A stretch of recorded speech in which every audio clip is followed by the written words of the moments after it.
मेरा नाम रेनू है। मैं एक सरकारी बैंक में जॉब करती हूँ।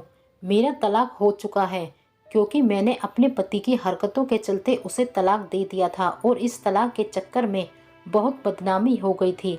जब भी मैं घर से बाहर निकलती, लोग मुझे देखकर बातें करते कि यह वही तलाक वाली लड़की है जिसने अपने माता पिता की बात नहीं मानी और अपनी पसंद के लड़के से शादी कर ली, लेकिन रिश्ता नहीं चला पाई और तलाक ले लिया।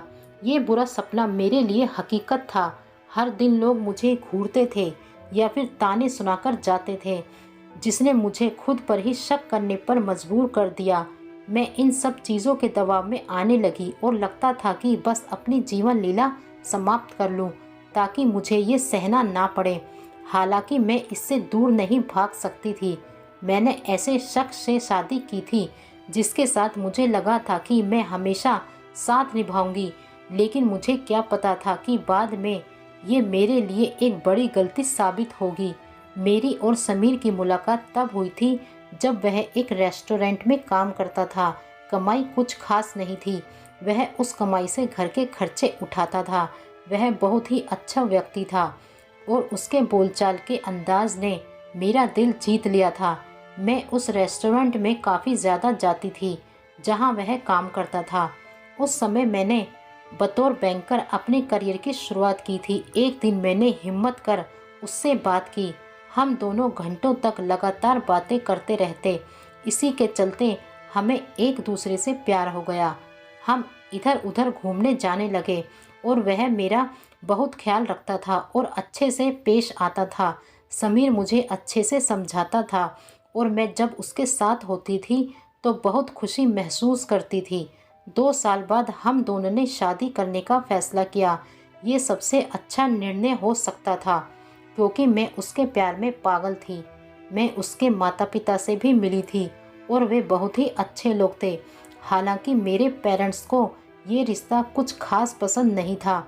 उनका कहना था कि लड़के के पास कोई अपना काम नहीं और वह अभी भी संघर्ष ही कर रहा है, जिस वजह से हमारा भविष्य सुरक्षित नहीं बन सकेगा। लेकिन मैं एक मजबूत और आत्मनिर्भर महिला थी। मैंने इन सब बातों पर ध्यान न देकर फैसला किया कि मैं समीर से ही शादी करूंगी। शादी के पहले कुछ साल काफ़ी खुशी से बीते। वह मुझे काफ़ी सपोर्ट करता था और उसके साथ रहते हुए मुझे सशक्त महसूस होता था। भले ही वह घर के लिए बचत करने में ज़्यादा पैसे नहीं दे पाता था, लेकिन वह इस कमी को पूरा करने के लिए मेरी गैर मौजूदगी में घर के सारे काम संभालता था। कई महीने और साल बीत जाने के बाद भी समीर अपने लिए कोई फिक्स जॉब ढूंढने में सफल नहीं हो सका और भविष्य को लेकर भी उसकी कोई मजबूत योजना नहीं थी।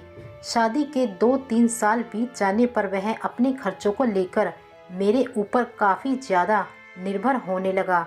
घर का पूरा खर्चा और जिम्मेदारी अकेले उठाना मुझे थका रहा था। इसके बावजूद हम ठीक ठाक जिंदगी जी रहे थे। बाद में समीर ने बेमतलब की मांगे और खर्चे करना शुरू कर दिया, जिससे हमारे बीच में झगड़े होने लगे। इतना ही नहीं, उसके माता पिता भी हमारे घर पर ज़्यादा आने जाने लगे और हर चीज़ में वह कमियां निकालते थे। वे सिरदर्द से ज़्यादा कुछ नहीं थे। मैंने इस बारे में समीर से बात करने की कोशिश की, लेकिन उसने इसे इग्नोर कर दिया।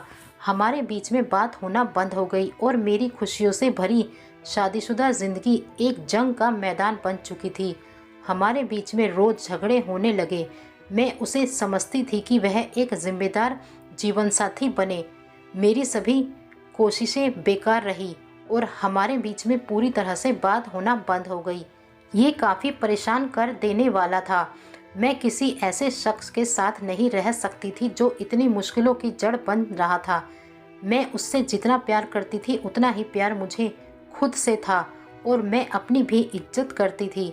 मुझे इस रिश्ते से 1 साल में ही इतना दुख मिला कि आखिरकार मैंने अलग होने का फैसला ले लिया। मुझे तब और पीड़ा महसूस हुई जब मैंने देखा कि समीर तलाक से हमारे रिश्ते को बचाने की इच्छा तक नहीं दिखा रहा था। वह इसके लिए राजी हो गया। उसे कोई फर्क नहीं था। इस पूरी स्थिति के दौरान भी हमारे बीच कोई बात नहीं हुई। मैंने फिर भी कोशिश की, लेकिन उसकी ओर से कभी मुझे जवाब नहीं मिला। महीनों बाद तलाक की कानूनी कार्रवाई पूरी हुई और हम अपने अपने रास्ते निकल पड़े। मैंने कभी सोचा भी नहीं था कि मैं एक ऐसी शख्स बन जाऊंगी जो अपने पेरेंट्स की बात ना मानकर इच्छा से शादी करे और फिर उसका ये नतीजा निकले। साल 2014 में हमारा तलाक हुआ था। मैंने अपनी नौकरी करना जारी रखा, लेकिन मेरे बुरे शादीशुदा जीवन ने मुझे भावनात्मक रूप से बुरी तरह से थका दिया था। मुझे अभी भी समीर की बहुत याद आती है। आखिर में भले ही मैंने खुद को चुनने का फैसला किया, पर यह भी सच है कि मुझे उससे बहुत प्यार था। इसे भूल पाना आसान नहीं था। मैं इस तरह महसूस करने पर खुद से नफरत भी करती हूँ, लेकिन जब भी हमारी शादी के खुशी के पल मेरी नज़रों के सामने आते हैं तो उसके लिए मैं तड़प उठती हूँ। कई बार मैं सोचती हूँ कि क्या मैंने तलाक लेकर सही किया। हम दोनों के बीच में किसी तरह का संपर्क नहीं है। मेरे पेरेंट्स मेरी दूसरी शादी के बारे में सोच रहे हैं, पर मैं सोचती हूँ कि क्या मैं फिर से ऐसा प्यार किसी और से कर सकूँगी। मैंने अपने माता पिता का कहा नहीं माना और अपनी ज़िंदगी बर्बाद कर बैठी।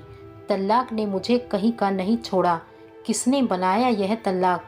सच्चा जीवन साथी वही है जो जीवन भर सुख दुख में साथ निभाए। तो दोस्तों, आपको यह शिक्षा पत्र सच्ची कहानी कैसी लगी हमें कमेंट करके ज़रूर बताएं और हमारे चैनल को सब्सक्राइब करें। धन्यवाद।